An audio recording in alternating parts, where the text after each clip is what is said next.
Welcome to the Real Life Show, Living with a Chronic Illness. We are your hosts, Cassie and Chelsea. I'm Cassie, a single mom living with a chronic illness who is extremely passionate about living a full and happy life. And I'm Chelsea, a mindset coach that has a passion for helping people learn to put themselves first and be the best version of themselves each and every day. We came together to create Spoonies Unite, an uplifting community that offers resources, guidance, and support so you can live your best life while giving you the space to be yourself, be heard, and feel understood. This show is not only for those who live with a chronic illness, but their friends, family, spouses, and just anyone else existing on the earth. There's a little something in here for everyone. Thank you to our patrons for your continued support making this possible. If you love our show and want to get some extra goodies, go to patreon.com/therealspoonies-unite. Enjoy the show. Hello, everyone. Today we are thrilled to say we have an extra special guest, Nitika Chopra. Nitika is the founder of ChroniCon, a media and events company dedicated to elevating the lives of those living with a chronic illness. Nitika was diagnosed with psoriasis at the age of 10 and psoriatic arthritis at the age of 19 and lived over 17 years of her life being defined by her conditions. In 2010, she decided to take all of the lessons that her health journey had taught her and use it to help others with the creation of her online magazine, Fellow Life. Since the start of her journey as an entrepreneur, Nitika has hosted her own TV talk show on Z Living called Naturally Beautiful, hosted over 40 events with hundreds of guests in attendance, and has created dynamic partnerships with over 150 brands in the wellness space. After 10 years in event creation, Nitika launched ChroniCon in the fall of 2019, focused on those living with a chronic illness. The event sold out, had over 2,000 live stream viewers, high-level brand sponsors, and has plans to expand in 2020. Cassie and I are so excited to have Nitika on the podcast today because we are both huge fans of hers, and she's basically the coolest, amongst the coolest people on the planet. She's just the best. We've been following her on Instagram at Nitika Chopra for a very long time. We love seeing the content she shares, the posts she has, the stories. And we've also been listening to her podcast for a long time, The Point of Pain. I'm pretty sure Cassie and I have both listened to every single one of her podcast episodes, and we just love listening to the uplifting interviews that she has, perspectives she brings, and the way that she really tries to normalize having a chronic illness and just share what that experience is in such a beautiful way. She's all about self-care, self-love, and basically the entire time we had this conversation with her, Cassie and I were just fangirling over her because we're such massive fans of hers. And we are so excited to get to share our experience of talking to her with all of you. We hope you enjoy the episode. This was a fantastic time for Chelsea and I to talk to her. Welcome to today's episode of the Real Life Show, Living with a Chronic Illness. I'm Chelsea. I'm Cassie. And Cassie wanted to have a little share that's about right. the real life today. Yeah, so I did my Stellaris shot on Monday, it was just 2 days ago from right now. And so, yeah, brain is firing a little bit half speed, a little bit out of it, having some weird like body temperature things. I don't know, a bunch of symptoms. So if I'm a little delayed in some of my, I don't know, just putting it out there to the world. I'm a little off. But it's the Real Life Show, and so we're recording anyways, and we are so super excited for today's episode because we have an extra special guest. We are here with Nitika Chopra. Hi, Nitika. Hi, ladies. So good to see you, or be with you, rather. Yay. We're so excited. Yeah. So Nitika is a total badass. She does so many great things for self-care, self-love in the chronic illness community. She's the creator of ChroniCon, and we are so excited to talk to her today. Thank you for having me. So just kind of diving right in, we are all about breaking down barriers here on the Real Life Show. Would you kind of describe what your real life with a chronic illness is like? You've had your diagnosis for so long. What would be kind of some things that you've noticed really impact your day-to-day life? Sure. Well, I was diagnosed with psoriasis at the age of 10 and then psoriatic arthritis at the age of 19. And I would say the first like 17 years really of those diagnoses, I was impacted completely. Like every single thing about my life was, connected to my health and my symptoms and my experience with psoriasis and psoriatic arthritis. So that was the case for a really long time. But I'm almost 39 now. So it's been a while, since I've been in the thick of it. And I would say a lot of my journey has been about really acknowledging the parts of myself that have nothing to do with being sick and really embracing those other parts while still honoring the fact that, I have this other thing going on. So I think now, in present day, the biggest thing I would say that's impacted with my health is one, my food, like the foods that I can eat and that make me feel like I'm getting a reaction or like I'm going into a flare. There are a lot of foods that make me feel that way. So I just tend to stay away from them. And I also try to balance it out by not being too rigid and too extreme of like, I can't eat so many things and feeling like I'm, starving or something like that, which I feel like has happened in the health world for sure.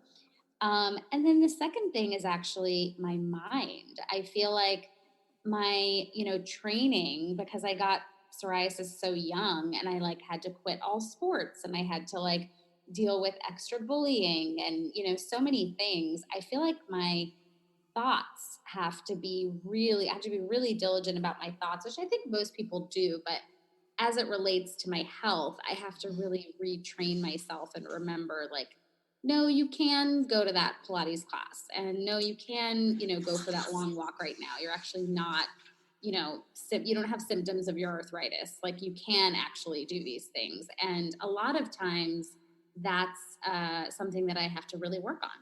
So, yeah. Gosh, that resonates so much with me. I have a couple of questions. The first one that kind of pops to mind is, so you love Pilates. We're both Pilates instructors. We're both Pilates Oh, instructors. okay. Well, I am a new Pilates student, so I do actually really love Pilates, but it's a very new experience for me. Yeah, we love that.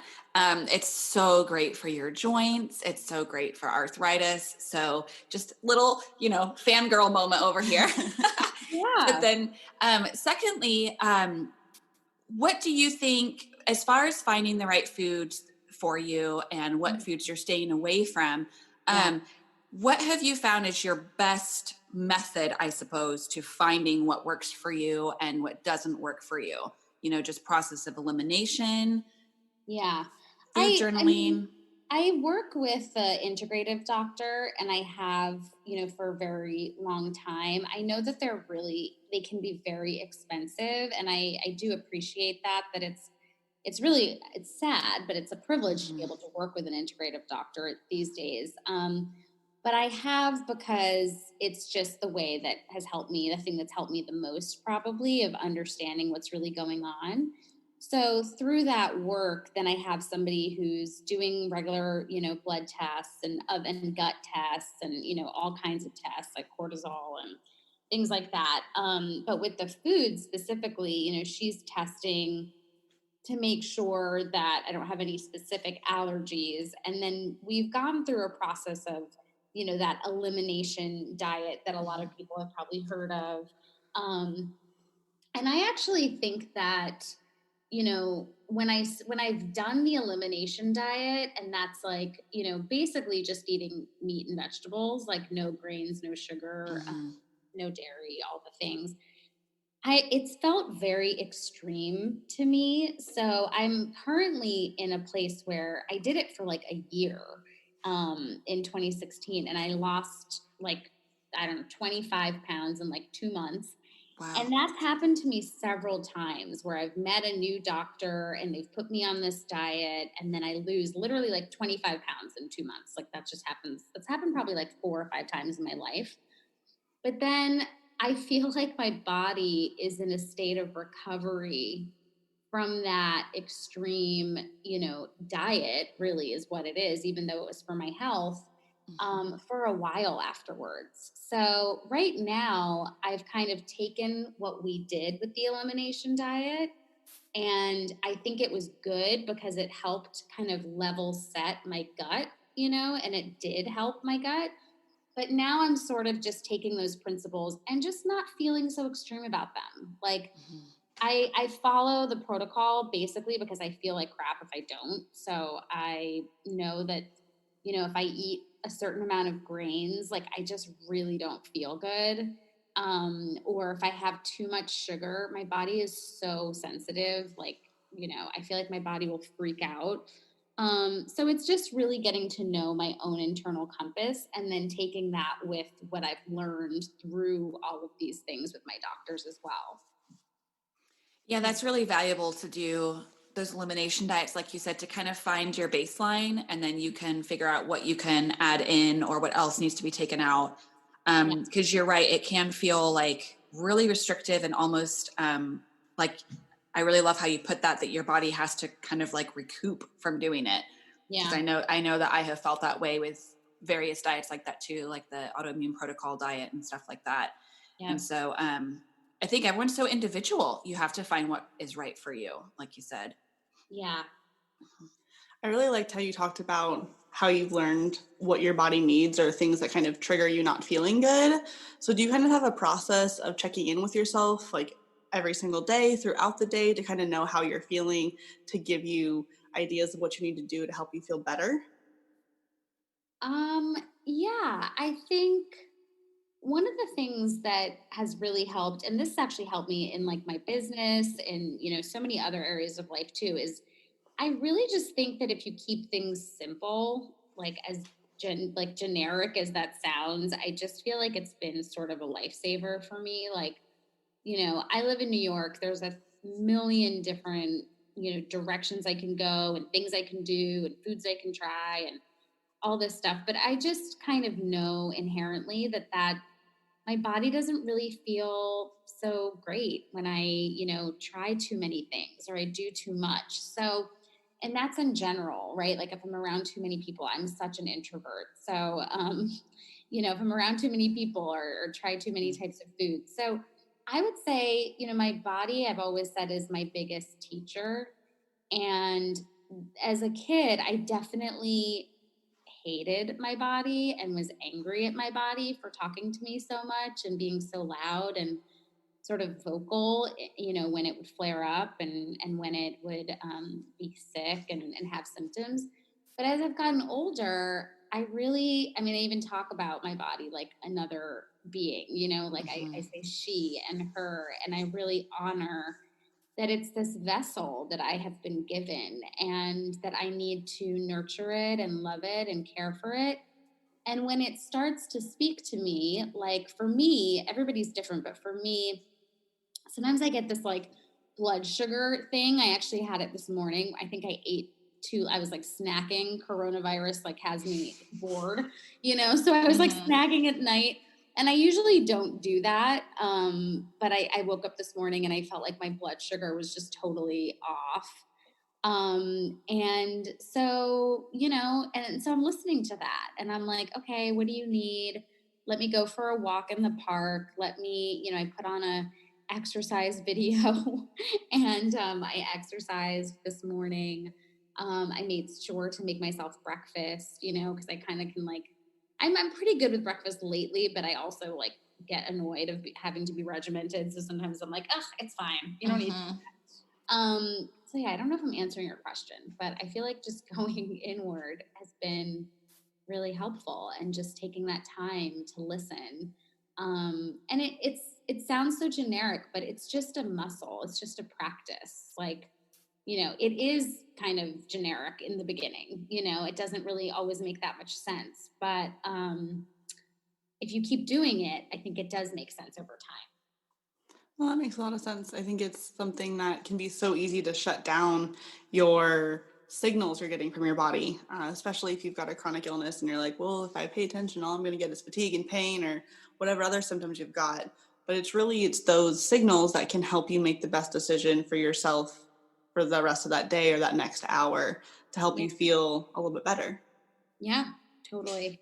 Yeah, it's easy to be detached, I think. Yeah, when you are living in pain, like you said. And so making sure that you do look inside and listen, like you said, making breakfast this morning, exercising, figuring out what your body needs. That's we could all probably do a little bit better about listening to our body signals and not being detached. For sure. But I think that's like where compassion comes in too, right? Because it's like, I think about the times when I wasn't doing that, like really from when I got sick at 10 to like 25, like 27, when I started to get better. Obviously, I did it more and more over time, but I wasn't doing it at the level that I'm doing it now. And it's because I didn't want to be in my body. You know what I Mhm. mean? And I think there's a lot of compassion that we can have for ourselves. Like even when I say that I started doing Pilates, like working out has been a lifelong struggle for me because it makes you be in your body. It makes you feel this is what my leg feels like. This is what my back is doing. This is what my hands Totally. can do. Like, and for a long time, my legs and hands and joints were not working, like at the level that I wanted them to, or they were causing me extreme pain. So the thought of like sitting there with those things was like, you have to be freaking kidding me. Like, this is the worst idea anyone has ever had. I'm never going to a class. I'm never going to do this. But it's been through time that I've seen, like, oh, it's actually getting through that, like those muddy thoughts and that pain or that resistance that's been the most meaningful thing. That's beautiful. It's so true. Mhm. It is hard to connect with your body. That would be, but like you said, once you kind of get through, I mean, then healing can happen with a lot of Mhm. forms of movement. Yeah. I love how you kind of started that all with talking about being compassionate towards yourself and how you feel that day and just what your body needs, what your mind needs. So, since you give so much compassion to yourself, but you also don't let your chronic illness stop you from living your life, how do you kind of find that balance between being like, yes, I have this condition, but I'm also a person outside of that? Yeah, I set a lot of boundaries. Like I am very particular about boundaries. And I think that, that's kind of been my saving grace because I have a really big open heart and I want to give and I want to show up for everyone and I want to, make sure I'm there 150% if I can be, if I do show up, right? And that can sort of be exhausting and taxing and not allow for self love when you're sort of being that way with everyone else, especially it's like part of my work too. But I have found that I can show up at that 150%, even if it's something silly as like my Instagram story. You know what I mean? Like when I decide to go on Instagram or when I decide to, create this piece of content, I'm going to create it from 150%. I might only be able to do it once this week. I might only be able to do it, twice in, this month or whatever. But when I do it, I'm going to be 150%. So I think like understanding that and then creating boundaries to support that. So I say no a lot, like a tremendous amount. Sometimes I feel like all I'm doing all day is saying no because I know myself enough to know that, okay, this is going to exhaust me in a certain way, or this is going to deplete my energy, 10% more than if I didn't do it this way, or, you know what I mean? And just understanding those parts of myself and then being able to set boundaries so that when I do show up, I'm able to show up fully.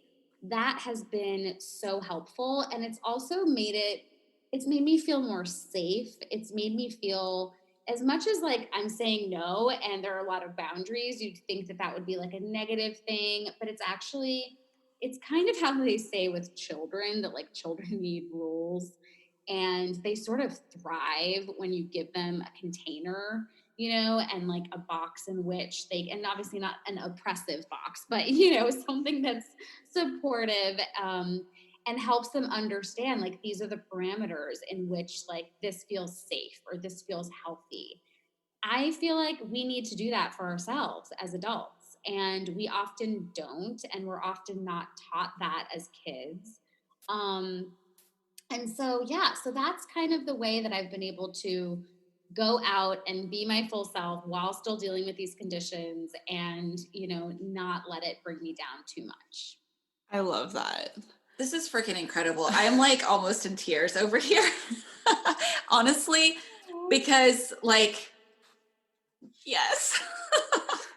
It's like, I mean, it's really amazing to hear you doing all of that for yourself and saying no to all the things so that you can show up with the 150% to, even like you said, if it's once a week. I mean, this has been a constant battle for me that Chelsea has really been helping me to work on. And it's like, we do need to do those things, say no. And I don't know, you put it so beautifully. I seriously was sitting here like, I'm just going to be crying this whole time. I needed to hear all that so bad. And I know so many listeners would need to hear that, that it's okay. And it's not a negative thing to say no, especially when you can be fully present to the things that you then say yes to. Yeah. Yeah. And I've also learned how to say no with love, which I feel like is a superpower like these days, So like when people ask me to be a part of like their projects or, be in their summits or whatever it might be, or even like I got asked to go to a speaking gig recently and I just knew something in my body was like, this is a no, even though my head was like, oh yeah, sure, I can do it, no problem. I'll get on the plane, I was like, and I'll figure it out. I always figure it out. It's fine. But I've really learned to listen to that initial body message. And usually she's like spot on. And I heard no, and then I started watching myself try to like justify. And then I asked my body again, and it was like, no.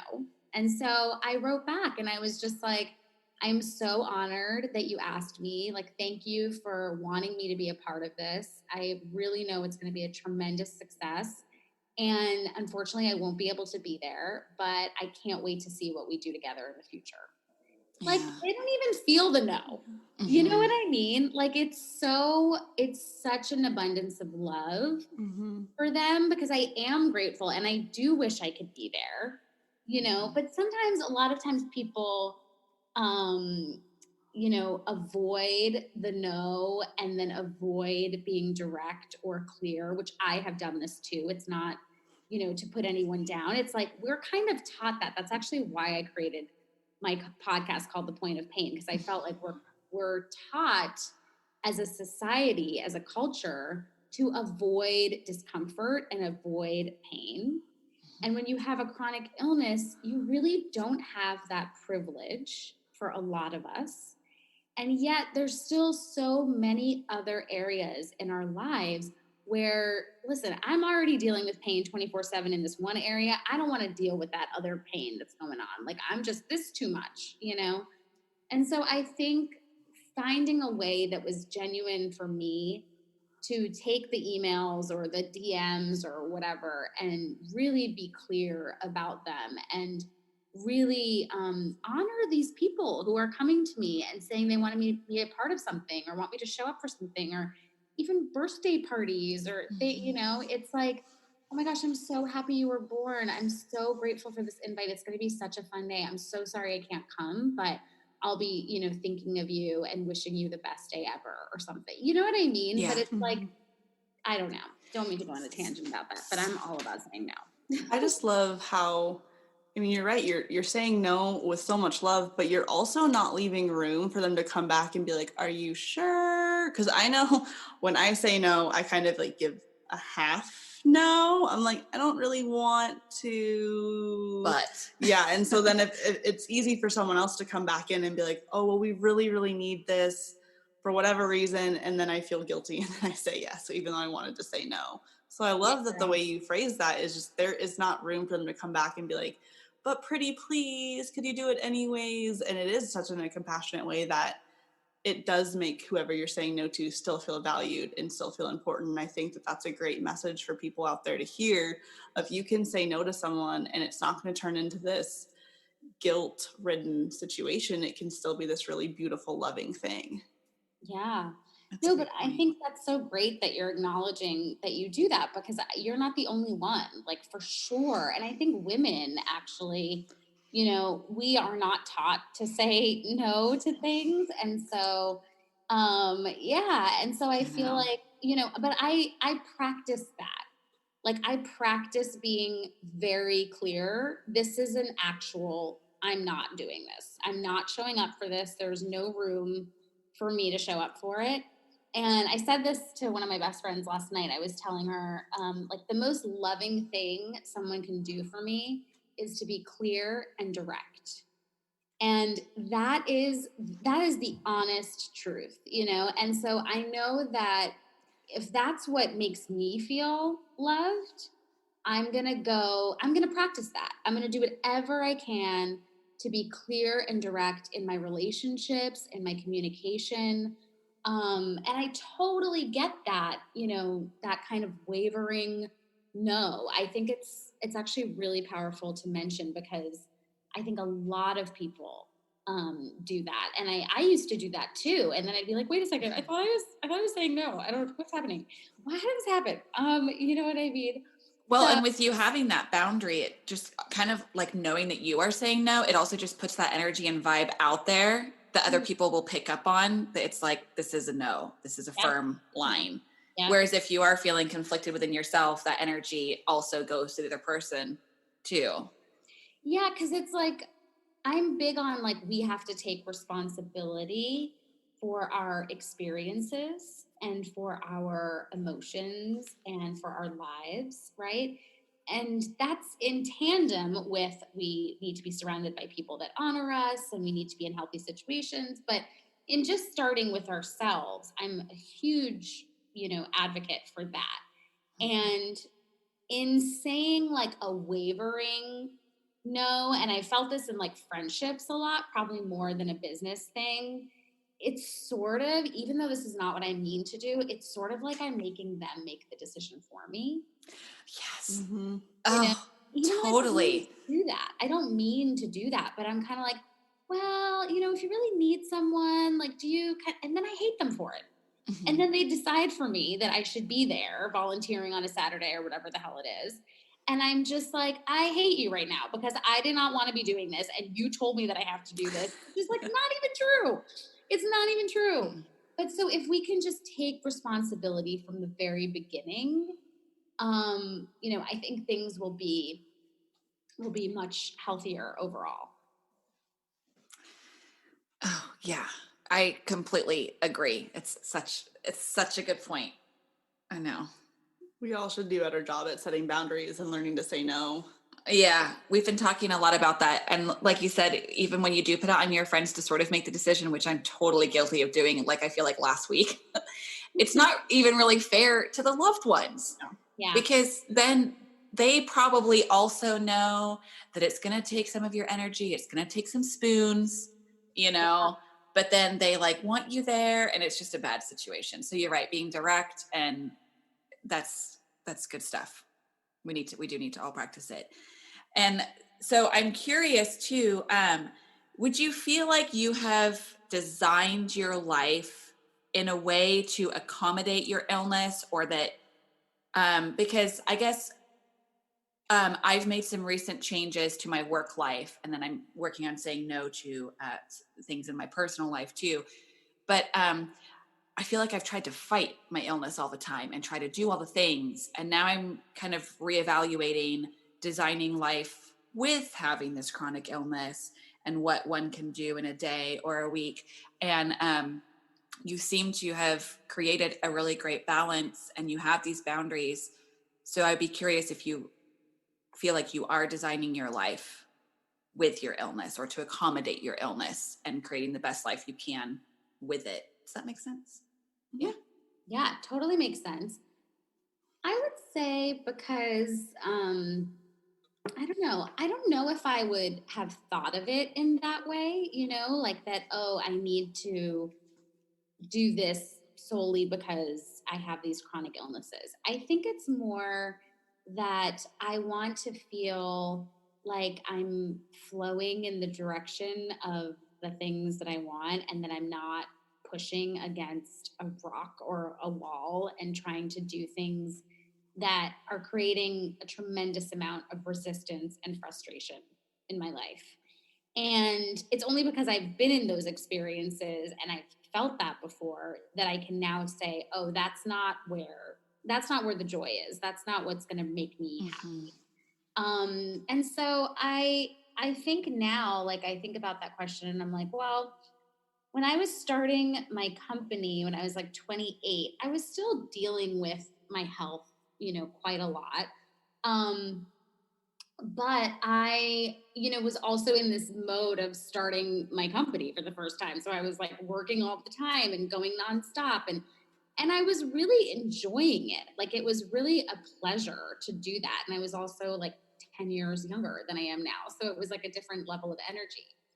But I think over time, I've really adopted the whole feeling of like, if you're going to do something, I mean, if I have a choice, why not do things that bring me joy?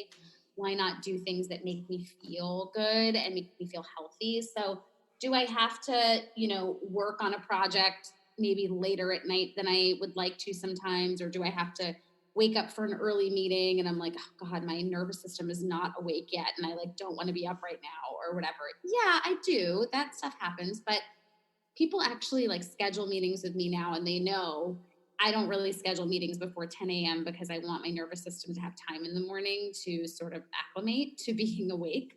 And so there's things that, I've done over time, I think. I don't think that happens just automatically, though. I think that does take time. I think it takes time to sort of, and that's really the whole conversation is about like taking responsibility for your own experience, right? So there have been times when I haven't done that. And then I'm like, oh crap, I should have, made sure that I packed food for this thing because I'm going to be out all day or I'm going to a shoot and I forgot. Like, Crafty probably doesn't know that I can't eat gluten and that like I need certain things or, so I think now I have a life that is very much designed to make me feel healthy. And Oh, I that's like that. yeah, and that's kind of more the way that I would look at it versus, oh, because I'm sick. It's really, my life is designed to make me feel healthy. And I mean healthy emotionally, physically, and spiritually. So all of those things matter as I navigate my life as a whole. I think that's a great way to look at it. Yeah. And I think that's something that's really important just overall, whether or not you have a chronic illness or not. It's about taking care of yourself and taking care of your physical body, your mind, your soul, all those things, and trying to fit as much joy and happiness into your life as you can, knowing that there are going to be times where you have to get up early or work late or do things that you don't absolutely love, but the more good things you can add into your life, the better you're going to feel, no matter what. Yeah, for sure. That goes nicely into another question we have. Yeah. So while you always strive to feel your best, there are days where you have bad days, you got flare ups. And I know watching Cassie go through some flares it's not easy. And there's definitely times where it seems like there's no light at the end of the tunnel. How do you get through those moments where you're like, I don't know how I'm going to live the next however many years of my life living like this? I don't know how I'm going to get through the rest of today. I don't know how I'm going to get through the rest of this hour. What do you do to kind of either give yourself maybe a little perspective or just kind of remind yourself of all the good things in your life? Do you have kind of a process with that? Yeah, I mean, I think I have several processes. Like,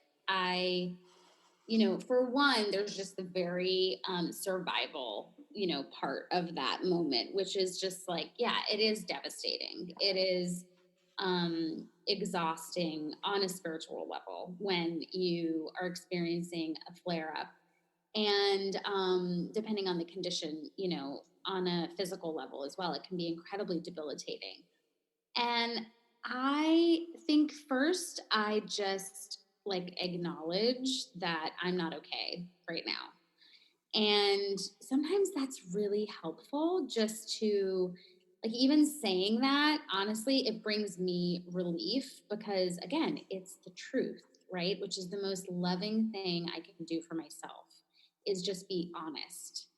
And so I, first of all, just acknowledging that. And then I start to sort of take take like make plans accordingly, right? So if I had a lot of things on my plate, I'll start to say, okay, I can't do this right now. I'll start to sort of map out maybe just that day or maybe that whole week, for what I need to do, and just clear the sort of stress out of my way, and just kind of do a little bit of triage around, like, okay, I don't have to do this today. Okay, I can make sure I can do this, next week, or I can ask for an extension on this project or whatever it might be.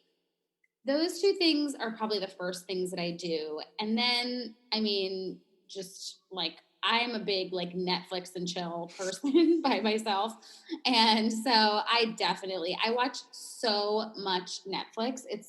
I don't know how I run a successful business sometimes. It's just like, in my downtime, I don't understand these super spiritual people who like say that, oh, they don't have a TV. I'm like, I don't know what I would do. I just love the TV. And I've loved TV ever since I was a little kid. I always wanted to be on TV, which that was like a whole other thing. But now it's just the place that I go for pure entertainment, and I also like listen to a ton of audiobooks, and I listen to podcasts, and I listen to a lot of other things too. But yeah, I love just This makes me escaping. so happy. It Does really it? does. Yeah, because it's like, when you are in those like bad days, and sometimes you might have like a lot of them, and so you might have watched like 17 hours of Netflix in 3 days. And you Yes. kind of get this whole like, oh, I wasn't productive. Woe is me. People are out there like living their lives. And sometimes, I mean, I had a huge freedom moment too, where I was like, you know what? I love watching TV. Yeah. I can like tune out. It's a happy place. These people in these shows are my friends. I Yeah. currently want to live with Grace and Frankie. Totally. Yeah. Yeah. And so it's just kind of nice, like you said, like how you're running a successful business. It's like you're just a person like all of us, and you love Netflix, and it's okay. That makes me so happy. Yeah, I do. And like, I mean, I haven't really shared this publicly, but I totally watched The Bachelor and The Bachelorette. And I was like, it's a secret. I mean, it's not really, like, who cares? But, I never go online and talk about it because I'm like, I don't know if my audience really wants to know this about me. But yeah, I love it. I'm just like, and not because like I really believe any of the things that are going on in that show, but I'm like, this is so fascinating. He said this thing, and then she did that. It's like a social experiment, and I'm just fascinated. Love is Blind last week. I watched that whole thing. I watched the whole thing. Okay. Same. I haven't watched it yet. You're missing out. It's trash, but it's the best kind of trash. It's like it's just crazy. It's just so crazy. The people are vulnerable and they're trying, and yeah, it's like, and they're finding true love, man. They're together. Some of them are. Some of them really are. Yeah, they really are. It's really it's like empty calories, and I'm like, I'm fine. It is. I'm fine. I'm hungry. I love that. Yeah. So I do that. And then I had another thing that I was going to say, but now I'm forgetting. What was the question again? You were saying I have a So when you have those dark days where you're like, how am I going to go on? What do you do? Oh, I remember now. The Netflix. Okay. So those were like the more like tactical things that I do. And then the other thing, which, because I am a very spiritual person. So when I was young and I was really in the thick of, some of my worst, darkest days, I didn't really know what God was or how God, showed up in my life, or I've never been a religious person. But I always felt something greater than me within me. And when I was having a really, really dark day, I heard this voice from within me that felt like it was from God. And it said, "This is not about you." And it always, like, it brings tears to my eyes every time I say it. And I was like 15 years old when I heard that for the first time. So I've said it and heard it inside of myself so many times, over the last 15 plus years. But I really got that on such a cellular level, even though I did not know what the hell it meant at the time.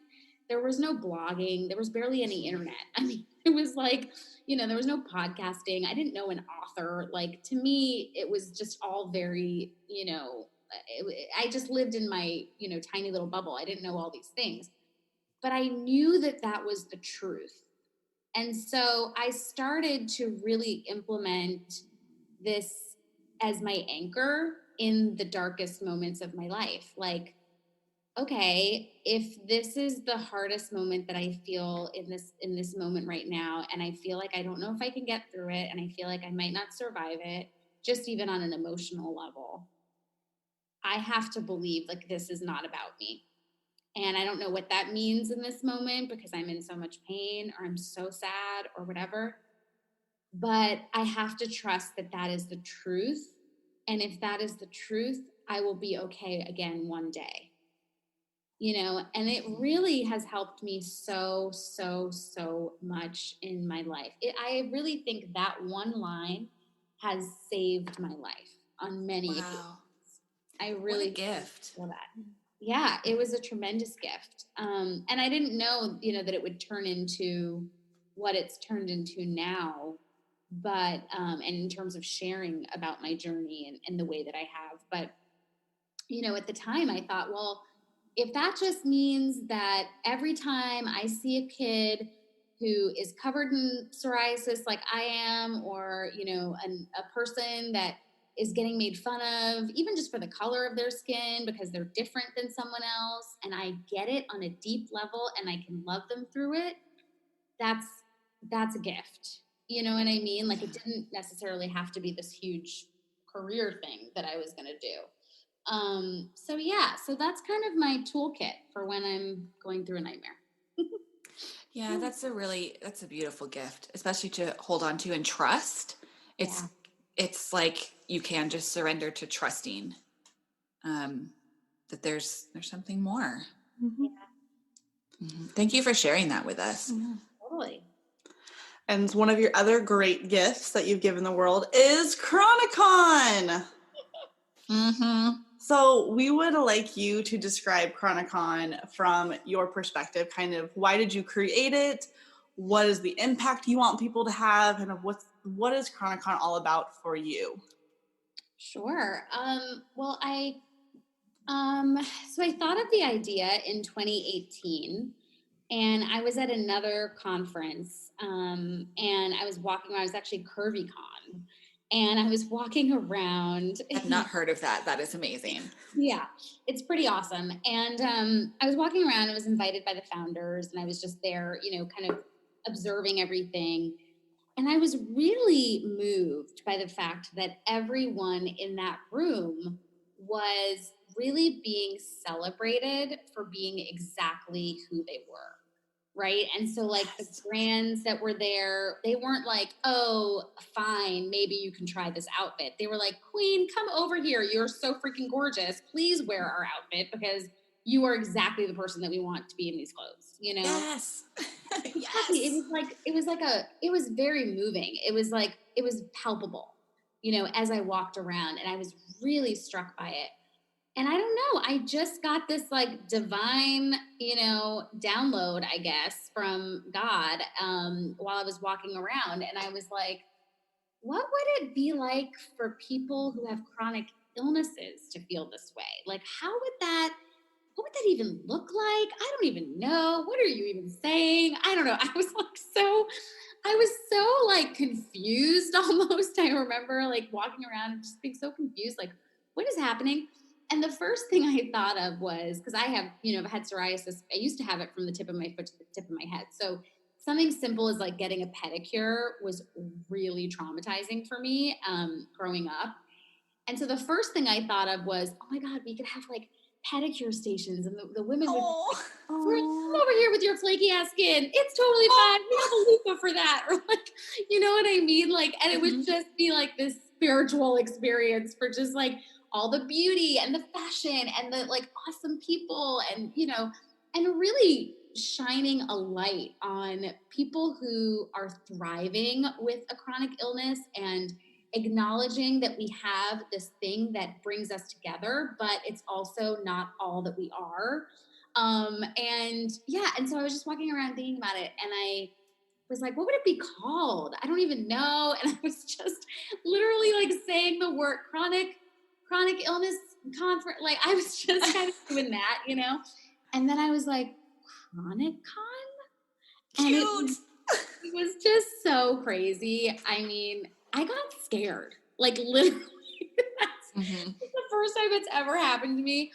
But I was like looking around, like, did anyone hear that? I don't know. It was like this whole thing, because my whole body felt it. And even that's amazing. yeah, and even when I talk about it now, I was posting something this weekend where like I spoke at an event and I was talking about ChroniCon. And I was like, I still get butterflies in my stomach when I talk about my baby.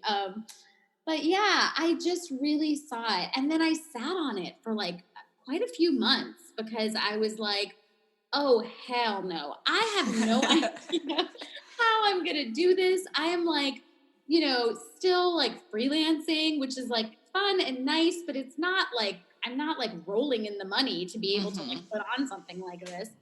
And just all these fears came up.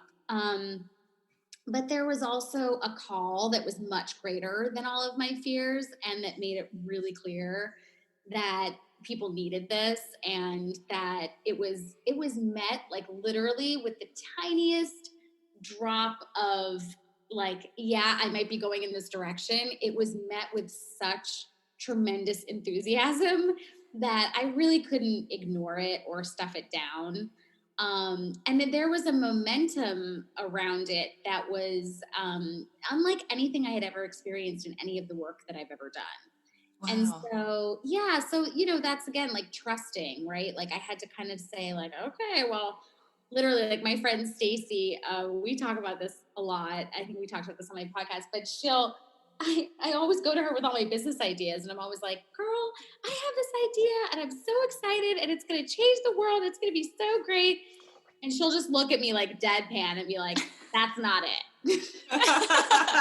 We all need friends like that. Yes. Yeah, we do. She's great, and I'm just like, wait, what? Like I have been ready to tell you my massive, amazing idea for like the last 3 weeks. Like, how could you tell me this is not it? And with ChroniCon, I was almost afraid to tell her. I didn't want her to be like, that's not it, And I kind of like, mentioned it shyly at the end of one of our FaceTime dates. And she was like, wait, what? What are you doing? Cool. And I was just like, what's happening? Is this a good thing? What's happening? And she proceeded to be an incredible megaphone and support. And she's been such a cheerleader. And there's so many friends that have been that way with me over the last year and a half or so that I've been on this journey with ChroniCon. So what it actually is right now it's an events-based conference. And we had our first one in October in New York City. And we're planning on having our next one most likely in January of 2021. And so it's it's a live conference right now. But with that said, I'm really thinking a lot about the virtual element of the conference and of the community rather. Because we had over 2,000 people join us on live stream and about 250 in person. But there are 133 million people out there with a chronic illness in New York, in America, right? So like, I know that we're barely scratching the surface of the people that we could be helping and supporting and, unifying. And so I'm just in the inquiry of that right now of like, I'm not sure exactly what they want or what they need, but I know that there's a lot there that we're going to create for them. So exciting. So exciting. One question we have for you about ChroniCon, when we kind of were talking about it with some of our local chronic illness Spoonies, a few of them kind of expressed concern about traveling to New York. Yeah. So if you have someone who really wants to attend in person and they have the means and their health is able to do that, what recommendations would you have for someone that's coming to ChroniCon that's maybe not familiar with New York or is not used to traveling into a large city like that? Oh, so they had concerns traveling to New York, not because of their health, but because they're just like nervous about going to New York for the first time. I think that And like maybe like the spoons needed for walking, public transportation. Yeah, totally. That's very real. Mm-hmm. We had some, it was actually cool. So in for the last one, we had like a chronic illness or a ChroniCon Facebook group. And what ended up happening was there were quite a few people that were nervous about coming to New York for that exact same reason. Like they just don't know what they're doing, they don't know where they're going. Some people, were like really struggling to find a place to stay that was affordable for them. And what ended up happening is that people started saying that in the group, and then two of the girls ended up rooming together and ended up getting an Airbnb together. And yeah, and then a bunch of the girls ended up, I know that like melted my heart. I was like, what is happening right now? Are you serious? And they like had such a great time together. That's so amazing. I know, it's so amazing. And then also on top of that, we had a lot of people that were sort of giving tips and tricks and saying like, okay, this is where you should go. This is what you should do. This is what's around that area, and all of that.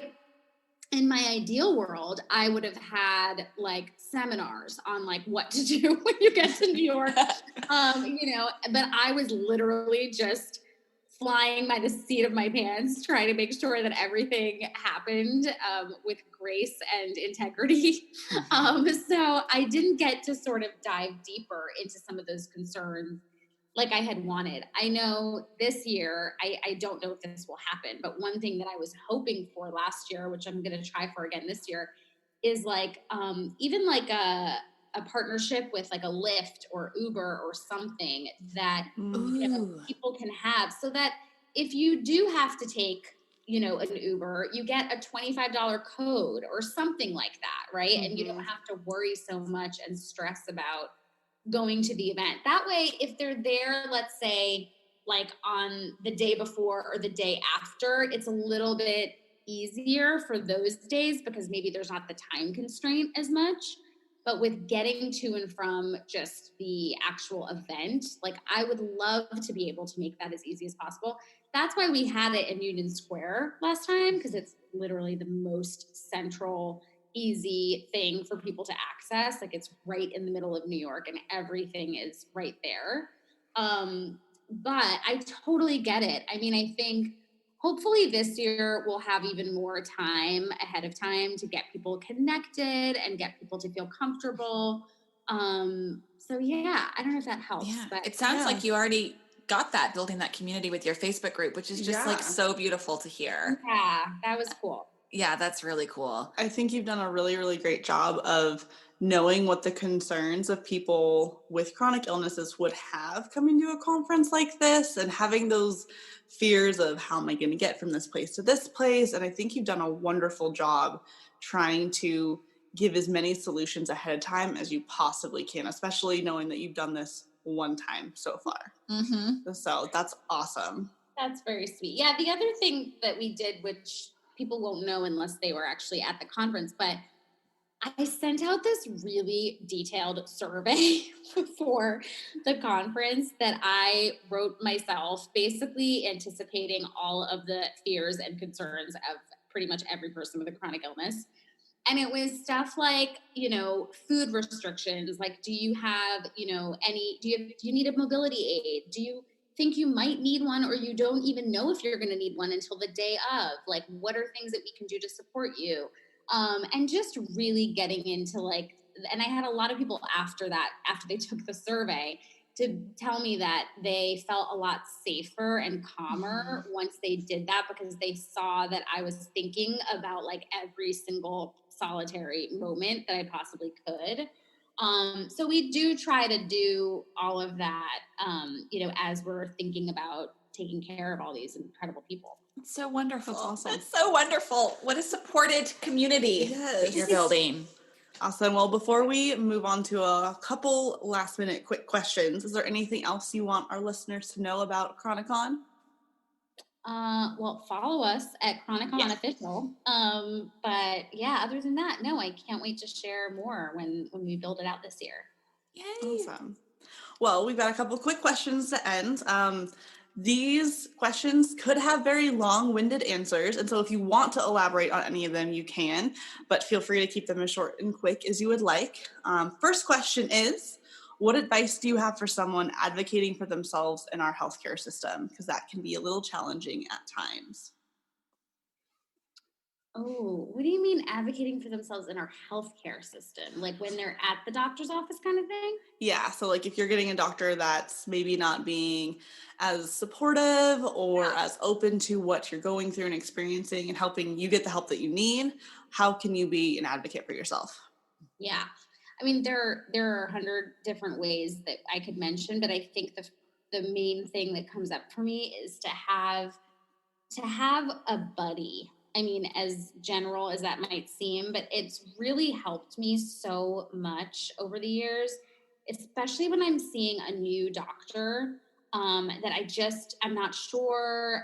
That way, afterwards, like right after the appointment, I can tell that person what happened, how it went. I can sort of download with them, and it makes me feel less vulnerable. And there are even times when I've had like my mom or someone come with me and they're in the room with me. Not so much as I've gotten older, but there have been times when I've had to do that, which has been really helpful, at least for parts of the discussion.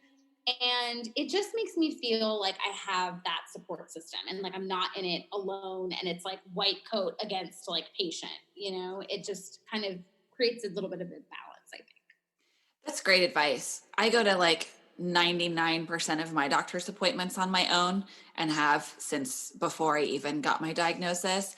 And I had Chelsea come with me to an appointment of mine in January to kind of see what it's like in a doctor's office when you have a chronic illness and you're not always heard and you're like, okay, I'm going in and I'm probably going to get no answers, but fingers crossed. I was going in it with that cynical perspective, but also I was like, I kind of want support. I'm feeling a little hopeless where I am with my illness right now. And it was really wonderful to have someone there. And so, that's great advice. Just like you said, even if you call someone right after and talk about it, that would absolutely help to just not feel quite as alone. Yeah. Yeah, totally. I used to I used to have to go to my doctor's office to get certain shots that I had to do. And now I, don't even think about shots, but I get so scared. Like I just get really stressed. And so I would text a friend, going to get my shot. Like, and then she just like send me, love. And then like I'd text her after, be like, okay, it's over. I'm fine. So just having like one person, it doesn't have to be the same person every time, but someone that is in it with you a little bit. Yeah, that's so nice. That's so funny too, because on Monday when I had to do my shot at home, I was feeling a little bit like about it. And I got on the phone and I was like, okay, I'm about to do my shot. And they're like, do you want to call me back? And I was like, actually, do you want to like stay on the phone with me? And it was really nice. I've never done that before. And it was like, I don't know. I felt like they were there with me and I felt like I wasn't alone. Yeah. So I love that. Yeah. That's awesome. So another question that I feel like can be hard to answer when you have a chronic illness is how are you or how are you feeling? Because it's hard to know if that person wants to know the honest answer or you have to decide if you want to give the honest answer. So how do you go about responding to someone asking you, how are you doing? How are you feeling?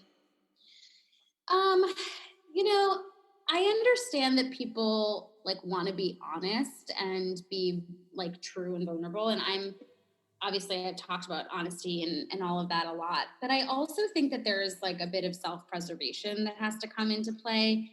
And so it really depends on the situation. But like, let's say I'm at like a networking thing and I'm meeting a lot of people that don't really know me. I don't really want them to know that I'm not feeling great. Like I want to draw attention to the other parts of me, or I feel more vulnerable when I say I'm feeling really sick and then they're like asking a ton of questions about what's happening and they kind of pry because I just opened the door, right? So I think that this all goes back to knowing your truth. And I think if a friend texts me or calls me and says like, how are you feeling? Yes, I'm always honest about that and maybe not so graphic or go into every detail, but I'm like, I'm feeling a little funky today, or I'm not feeling the best or whatever. But when I'm out and about, I personally like to sort of feel a little protected in those moments and feel like I'm just, taking care of myself by not telling everybody everything. So I don't know. That helps. Yeah, that's kind of what we were talking about too. Like when I'm at work, when I'm teaching Pilates, I don't really want to be asked because I want to create this fun energy for the class. Yeah. And so I can totally relate to that. Mm-hmm. But it's kind of like you said, you want to protect yourself and see how you're feeling, maybe knowing your audience a little bit. Yeah, that's great. Yeah, I think it kind of goes back to listening to what your mind, body, and soul is telling you. Do you need to be honest in that moment, or do you need to kind of protect yourself? What's going to be best for you? Mm-hmm. Yeah. Mm-hmm. All right. And then our last, much more fun question is, what are you excited about in your life right now? Ooh, well, I'm excited about staying healthy and not getting the coronavirus. Yes. Preach. I'm so excited about that. And yeah, I mean, I'm turning 39 in like a month, and I've been thinking about it a lot. And so I don't know, I'm feeling like nostalgic and excited to sort of start this last year of my 30s, which is crazy. Fun. And I'm always excited about ChroniCon, but that's like a given. I'm really excited about what we have coming up. So yeah. Sounds wonderful. Awesome. Happy early birthday. Yes. Yeah. Awesome. Well, Nitika, thank you so much for taking time out of your busy schedule to chat with us. If our listeners would like to connect with you, what is the best place to find you on the internet? Instagram is pretty good, at Nitika Chopra and at ChroniCon Official. Awesome. And we will link both of those in the show notes. If you don't follow ChroniCon or Nitika already, we highly recommend that you do. Mm-hmm. There's lots of good stuff on there. This was so wonderful and incredible and like soul healing for me to hear how you are living your life. And you're such an inspiration. Thank you so much for talking with us. It's so lovely to talk to you. Thank you for having me on the show. Awesome. Yay. Thanks, Nitika.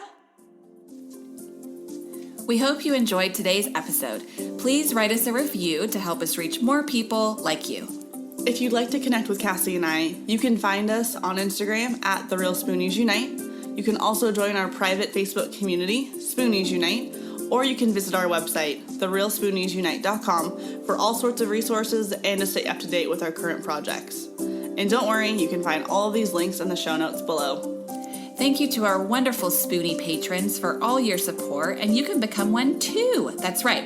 All you have to do is go on over to patreon.com/therealspooniesunite, and you can get all sorts of extra goodies like videos of our episodes and more. Any support is greatly appreciated. It helps enable us to create more content for all of you, as well as make this podcast sound better and better. Thanks for listening. We can't wait to be back in your ears soon.